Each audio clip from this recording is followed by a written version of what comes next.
पणजीला यायचं आहे, पणजीला जनजन कार्यक्रमाला यायचं आहे ते या साईडला इथं बघा डाव्या बाजूला या ठिकाणी रस्त्याच्या डाव्या बाजूला कदंबा बस उभी आहे, त्या बसमध्ये जायचं आहे आपण. ती साधारण 10च्या जवळपास बस सोडणार आहोत. सर्वप्रथम जय भीम. आज डॉक्टर बाबासाहेब आंबेडकर यांची 134वी जयंती या निमित्त हांव सगळ्या गोंयकारांक परिसुद्धा शुभेच्छा दिता. आणि सांगपाचें म्हणल्यार जर बाबासाहेब ह्या भारतांत जन्माक येवंक नासलेले तर तेन्नाची परिस्थिती की आमी विचारय करूं शकना. तर बाबासाहेब जन्माक येयले आणि बाबासाहेबान ज्या परिस्थितीन सर्व परिस्थितीमध्ये त्यांची मात करून त्यांच्यानी शिक्षण घेतले. शिक्षण हे आणि पुढील समाजात त्यांनी सांगून दिले की शिक्षण तुम्ही घ्याल तर शिक्षण हे असे वागणीचे दूध असा आणि ते जे कोण प्राशन करतलो तो गुरगुरल्याशिवाय रावचो ना.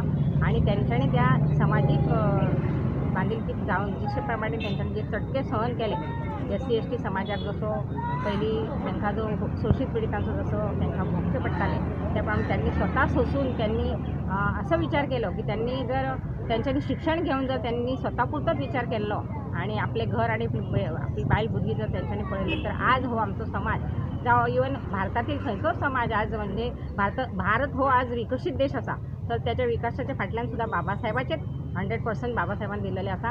बाबासाहेबांची घटना बरयलेली असा. त्या घटनेच्या आधाराचेर आज भारत देश न्हू संपूर्ण जग चलता. तर हांव पुन्हा एकदा सगळ्यांक महिला वर्गाकूय शुभेच्छा दिता. आणि महिला वर्गाक जर बाबासाहेबान त्यांना हिंदू कोड बिलाद्वारे बायलांक जर सर्व सुविधा दिवंक नासलेल्यो तर आज बायलांच्यो म्हणजे परिस्थिती बिकट आसलेली. तांकां घर आणि भुरगीं मुलं बाळां ही सांबाळपाकच बायलां उरतली आसलेली. तर सर्व महिला वर्गांनी सदांच बाबासाहेबांचे ऋणी आसचे अशें हांव ह्या सांगूंक शकता. आणि पुन्हा एकदा सगळ्यांक 134व्या जयंतीच्या शुभेच्छा दिता आणि हांगाच थांबता. जय भीम.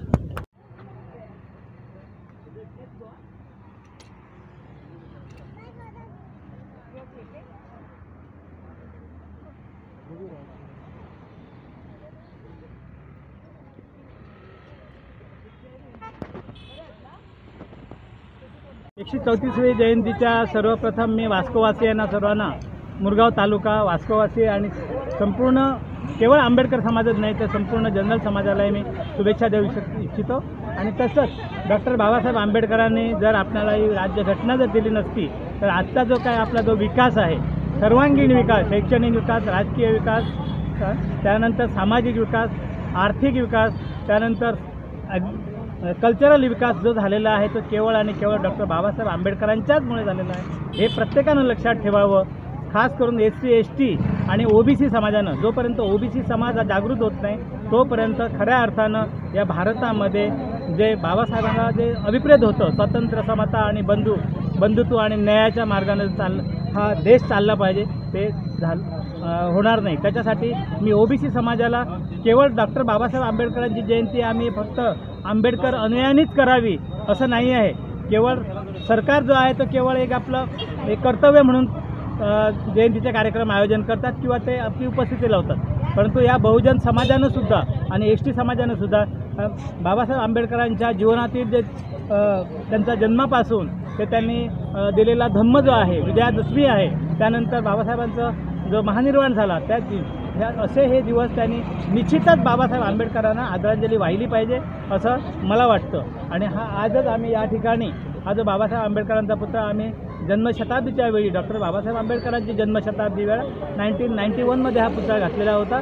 तर हा सिमेंट कॉन्क्रीटचा पुतळा आहे आणि या सिमेंट कॉन्क्रीटच्या पुतळ्याला तसं तडे गेलेले आहेत. तर या लवकरात लवकर आतासुद्धा इथं निवेदन आम्ही दिलेलं आहे मंत्र्यांना, माननीय मंत्री माविन गुदिनो ट्रान्सपोर्ट आणि राज्यमंत्री पंचायत राजमंत्र्यांना. तर त्यांनी सांगितलेलं आहे की आम्ही लवकरात लवकर हे संपूर्ण गार्डन जे आहे हे पूर्वी टुरिझमच्या अंडर गार्डन होतं, हे आता कोमुदाच्या अंडर पुन्हा गेलेलं आहे. जी जमीन आहे ती त्यांना मिळायला त्यानंतर ते लवकरच करतील. मी गोवा सरकारला आणि माननीय माविन गुदिनो मिनिस्टर यांना पुन्हा एकदा त्यांना धन्यवाद देतो आणि लवकरात लवकर हे व्हावं. एक चांगला बाबासाहेबांचा पुतळा या मुरगाव तालुक्यामध्ये हा सरकारच्या वतीनं व्हावं अशी मी विनंती करतो. आणि याच्यासाठी आपले जे SC ST जो समाज आहे त्यांनी जागृत राहावं ही मी सर्वांना अशी कळकळीची विनंती करतो. जय भीम, जय भीम.